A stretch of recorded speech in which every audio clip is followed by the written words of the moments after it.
সেই মহাকাশ যাত্রার মানচিত্রে কিন্তু বীরভূমের রাজনগরের চন্দ্রপুর যুক্ত হলো। ভারতের দ্বিতীয় বেলুন উৎক্ষেপণ কেন্দ্রের ভিত্তিপ্রস্তর স্থাপন বীরভূমের চন্দ্রপুরে। বীরভূমের মুকুটে নতুন পালক লাগতে চলেছে এবার। শুরু হলো তার পথ চলা। হায়দ্রাবাদের পর ভারতের দ্বিতীয় বেলুন উৎক্ষেপণ কেন্দ্র গড়ে উঠতে চলেছে এই জেলার রাজনগর ব্লকের অন্তর্গত চন্দ্রপুরে। চন্দ্রপুর থানার পাশেই ভিত্তিপ্রস্তর স্থাপিত হলো তার। মহাকাশ গবেষণা সংক্রান্ত যাবতীয় তথ্য পেতেই এ ধরনের উদ্যোগ। ভিত্তিপ্রস্তর স্থাপন অনুষ্ঠানে উপস্থিত ছিলেন বীরভূম জেলাশাসক বিধান রায়, রাজনগর পঞ্চায়েত সমিতির পূর্ত কর্মাধ্যক্ষ সুকুমার সাধু সহ সংস্থার বিজ্ঞানী থেকে বিভিন্ন বিশিষ্টজনেরা। জানা গিয়েছে, কলকাতা বিশ্ববিদ্যালয়ের অধীনে Indian centre for space physics বা ICSP চন্দ্রপুরে প্রায় 6 বিঘার বেশি জায়গা জুড়ে এমন একটি কেন্দ্র গড়ে তুলতে উদ্যোগী হয়েছে। বছরখানেকের মধ্যেই সেটি তৈরি হয়ে যাবে, এমনটাই জানিয়েছেন সংস্থার ডিরেক্টর জ্যোতির্বিজ্ঞানী সন্দীপ চক্রবর্তী। ইতিমধ্যেই বিদেশের একাধিক বিশ্ববিদ্যালয় এই সংস্থার সঙ্গে যোগাযোগ করতে শুরু করেছে বলে খবর। কেন্দ্রটি থেকে মহাকাশ গবেষণা চর্চা ও স্কুল, কলেজ, বিশ্ববিদ্যালয় পড়ুয়াদের এ বিষয়ে প্রশিক্ষণ দেওয়া হবে বলে জানা গিয়েছে। বিষয়টি নিয়ে স্থানীয় মানুষজনের মধ্যে ব্যাপক উৎসাহ এখন। চন্দ্রপুর থেকে মোহাম্মদ আমিন নাশিদ ও Sajal Sheikh, Suri times. Centre for space physics, ঠিক আছে, তারা এখানে আমাদের সৌরজগতে আপনারা জানেন যে আমরা স্যাটেলাইট পাঠাই, অর্থাৎ আমাদের যে মহাকাশে যা জিজ্ঞাস্য আছে, যা কৌতূহল আছে, কী ঘটছে নিরন্তর ওখানে, সেটা আমাদের মানব কল্যাণের মানব সভ্যতার স্বার্থে সেটা আমাদের মাননীয় বিজ্ঞানীরা করে থাকে, ঠিক আছে। তো সেটারই আর একটা নতুন একটা দিক উন্মোচিত হয়েছে, সেটা হচ্ছে যে বেলুনে যেমন স্যাটেলাইটে আমরা বিভিন্ন ধরনের আমাদের যে ডেটা বা ইত্যাদি যেগুলো আসে এবং সেই ডেটা ক্যাপচার করার জন্য যে ধরনের যন্ত্রপাতি থাকে, বেলুনেও কিন্তু কম খরচে, স্যাটেলাইট অনেক বেশি খরচ হয়, বেলুন অনেক কম খরচে কিন্তু আমরা সেই বেলুন পাঠিয়ে মহাকাশে আমরা সেই যে ডেটাগুলো আমরা নিতে চাই সেগুলো আমরা পাই। তো এটা আমাদের আজকে আমাদের বীরভূম জেলায় এই রাজনগরের চন্দ্রপুরে এখানে একটি পার্মানেন্ট সেন্টার হতে চলেছে। তারই একটা ফাউন্ডেশন ডে আজকে, বা ফাউন্ডেশন লেইং হলো আজকে, ভিত্তিপ্রস্তর স্থাপন হলো, ঠিক আছে। তো সেটা আজকে হলো এবং এখান থেকে একটা পার্মানেন্ট হলে যেটা সুবিধা হবে সেটা হচ্ছে যে নিয়মিতভাবে এটা করা যাবে এবং এখানে ওরা এক্সামিন করে দেখেছেন যে এই জায়গাটা আমাদের পক্ষে খুব সুবিধাজনক, কারণ এরিয়াল রুট যেটা আর কি, অর্থাৎ আমাদের উপরের দিকে যখন এটা উঠবে তখন আমাদের এখানে প্লেন বা আরও অন্যান্য যে মানে আকাশে যে এগুলো থাকে, অবস্ট্রাকশন যেগুলো থাকে বা ইত্যাদি, সেগুলো এখানে মিনিমাইজড হচ্ছে, নীল বলা যায় বা একেবারে মিনিমাইজড হচ্ছে। সেই জন্য এই অঞ্চলটি ওনাদের পক্ষে অত্যন্ত সুবিধাজনক, সেই জন্য এখানে ওরা পছন্দ করেছেন। 6 বিঘা জমিও ওরা সিলেক্ট করেছেন, নিয়েছেন। এখানে বাউন্ডারি হবে, কনস্ট্রাকশন, ওদের একটা পার্মানেন্ট অফিস হবে, এখান থেকে সেন্টার হবে, যেখান থেকে নিয়মিতভাবে মহাকাশ চর্চার যে বিষয়টি সেটা এখান থেকে কিন্তু হায়দ্রাবাদ বাদে, ঠিক আছে, হায়দ্রাবাদ বাদে আরও ছড়িয়ে ছিটিয়ে ওরা করছেন।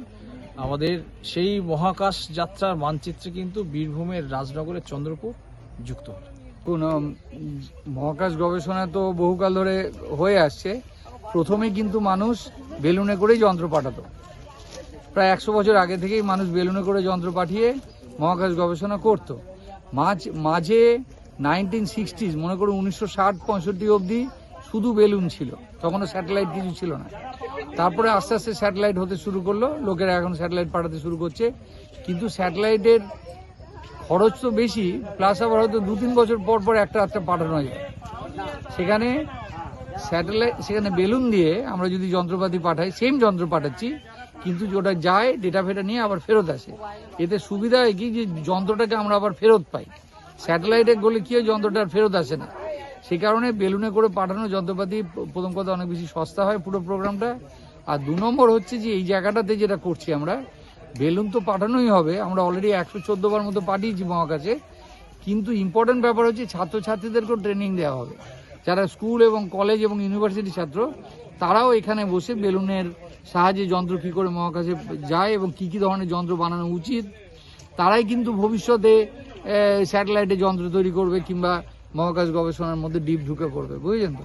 ফলে এটা একটা সংস্থা যেটাতে একদম পূর্ণ মহাকাশ গবেষণা শুরু হয়ে যাচ্ছে বছর খানেকের মধ্যে থেকে। হায়দ্রাবাদের পর জেলায় বীরভূম জেলায় প্রথম, মানে এই বীরভূম জেলাটাকে শুধু বীরভূম জেলায় প্রথম না, সারা ভারতবর্ষের মধ্যে হায়দ্রাবাদের পরে এইখানে, হায়দ্রাবাদের পর এখানে এই জায়গাটাকে কেন সিলেক্ট করেছেন? না দেখুন, আগে আমরা বোলপুর থেকে পাঠাতাম, এখন বোলপুরে আমাদের নিজস্ব জমি ছিল না কিংবা এত বড় জমি আমাদের পেয়েছিলাম না। এখানে চুজ করার মেন উদ্দেশ্য হলো বোলপুরের মাথা দিয়ে অনেকগুলো টেলিস্কোপ, অনেকগুলো এরোপ্লেন যায়, বোলপুরের ওপর দিয়ে বেশ কিছু এরোপ্লেন যায়। ফলে আমাদের সবসময়তেই এয়ার ট্রাফিক কন্ট্রোলার ওনাদের কাছ থেকে পারমিশন নিতে হয় যে আমরা বেলুন ছাড়তে চলেছি, আপনারা পারমিশন দিন। অনেক সময় পারমিশন পাওয়া যায় না, কিন্তু এইখান দিয়ে মাত্র দুটো এটার ওপর দিয়ে বোধহয় 2খানা করে এরোপ্লেন যায় পার ডে। ফলে আমরা যখন পারমিশন চাইবো খুব সহজেই পারমিশন পাওয়া সহজ হবে। ফলে এই জায়গাটার আর কানেক্টিভিটি খুব সুন্দর, এখান থেকে 200-300 মিটার দূরে হাইওয়ে, সেখান থেকে আমরা পশ্চিম দিকে যদি পড়ে কিংবা পূর্ব দিকে পড়ে, কারণ মনে রাখতে হবে বেলুনটা যখন ছাড়লাম তারপর ওটা কিন্তু আবার প্যারাশুটে করে পড়ে আসছে এবং আসার সঙ্গে সঙ্গে আমাদেরকে কিন্তু সেই যন্ত্রপাতিগুলোকে আবার রিকভার করতে হবে। ফলে আমরা যেন মোবিলিটি যেটাকে বলে, আমরা এখান থেকে যেন সেখানে ঘন্টা 1.5-2 মধ্যে গিয়ে পৌঁছে যেতে পারি, তার জন্য এই জায়গাটা মোস্ট আইডিয়াল। কারণ এটা বড় রাস্তার ওপরে, আবার এত বড় একটা জায়গা পেয়েছি যে জায়গাটা বোলপুরের আশেপাশে পেতাম না। আর একটা থার্ড পয়েন্ট হচ্ছে এটা গঙ্গা নদী থেকে অনেক দূরে, বোলপুর ছিল মাত্র 60 কিলোমিটার দূরে, এটা হচ্ছে 90 কিলোমিটার দূরে। ফলে পূর্ব দিকে যদি যায় তাহলে বেলুনটা যখন প্যারাশুটটা পড়বে সেটা গঙ্গাটা ক্রস করবে না কিংবা বাংলাদেশ ক্রস করবে না, কারণ এখান থেকে বাংলাদেশ 130 কিলোমিটার আমার বর্ডারটা, আর বোলপুর থেকে হতো 90 কিলোমিটার বাংলাদেশ। ফলে সব দিক দিয়েই বিচার করে আমরা ঠিক করলাম আর একটু ভেতর দিকে করব, যাতে করে বাংলাদেশে না পড়ে কিংবা নদী না ক্রস করে। কারণ নদী ক্রস করলে আমাদের জানেন যে 2-3 জায়গায় মাত্র নদী ক্রস করা যায়, একবার মুর্শিদাবাদে বহরমপুর দিয়ে, একবার কাটোয়ার নৌকো দিয়ে, আরেকবার আপনার কৃষ্ণনগরে। ফলে ন্যাচারালি এইগুলো প্রবলেমগুলো এখানে সবচেয়ে কম হবে। আমরা খুব চিন্তা ভাবনা করেছি অনেক বছরের রিসার্চ করে যে না এই জায়গাটাতে আমাদের একটা বেস্ট একটা জায়গা। ফলে রাজনগরে আমরা খুব আনন্দিত যে জায়গাটা সত্যিকার আমরা এখনও মনে করি যে এটা একটা ওয়ান অফ দি বেস্ট জায়গার মধ্যে পড়ে। ভবিষ্যতে আমরা হয়তো ভারতবর্ষের অন্যান্য জায়গাতে করবো, যাতে একই সঙ্গে আমরা বেলুন ছাড়তে পারি, একই সঙ্গে ওজন মাপতে পারি। শুধু তো মহাকাশ না, শুধু পৃথিবীর বায়ুমণ্ডলেও কতখানি পলিউশন আছে কিংবা ওজন আছে কিনা এগুলো জানারও দরকার আছে। ফলে আমরা এগুলোর জন্য করেছি। নাম আপনার? Professor Sandip Chakraborty, director, Indian centre for space physics.